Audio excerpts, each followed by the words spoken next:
कैटरीना कैफ पर फिल्मावल गई रहे शीला के जवानी वाला गाना इतना पॉपुलर भई रहे कि शीला नाम लेते ही गाना याद आ जाए। बॉलीवुड फिल्म 30 मार खान फ्लॉप हो गई रहे, लेकिन ओकर ई गाना हर केहू के जुबा पर चढ़ गए रहे। शादी से लेकर हर एक पार्टी में ई गाना सुनाई देत रहे। आज भी एकरा के फंक्शन में खूब बजावल जाला।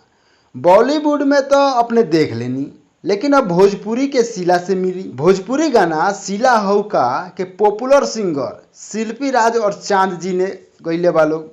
शिल्पी राज भोजपुरी के सैकड़ों हिट गाना दे दिले बाड़ी। उनका ये लेटेस्ट गाना यूट्यूब पर छा गईल बा।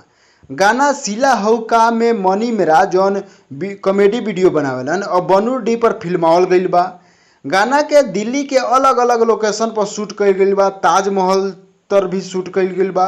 वीडियो में मॉडल बोल्ड लुक में दिखाई देता रही। सबसे पहले दिल्ली के कनॉट प्लेस में डांस करता रही। उ लोग के बैकग्राउंड में लाल किला दिखाई देता। एकरा बाद इंडिया गेट के सामने ठुमका लगावता लोग, और जब दोनों जने डांस करता लोग तो आस पास के लोग भी भीड़ भी जुटता और लोग भी देखता। गाना के रिलिक्स मनु शाह लिखले बाड़न और म्यूजिक सत्येंद्र के बा। गाना 3 सितंबर के रिलीज भई रहे और कुछ ही दिन में ई गाना 18 लाख लोग एकरा के देख चुकल बा। ई वीडियो अपने लगन के कैसन लागल? अगर अच्छा लागल तो वीडियो के लाइक करी और हमरा चैनल के सब्सक्राइब करी, काहे कि भोजपुरी से संबंधित न्यूज जौन भी बाटे हमरा चैनल पर सबसे पहले आवेला।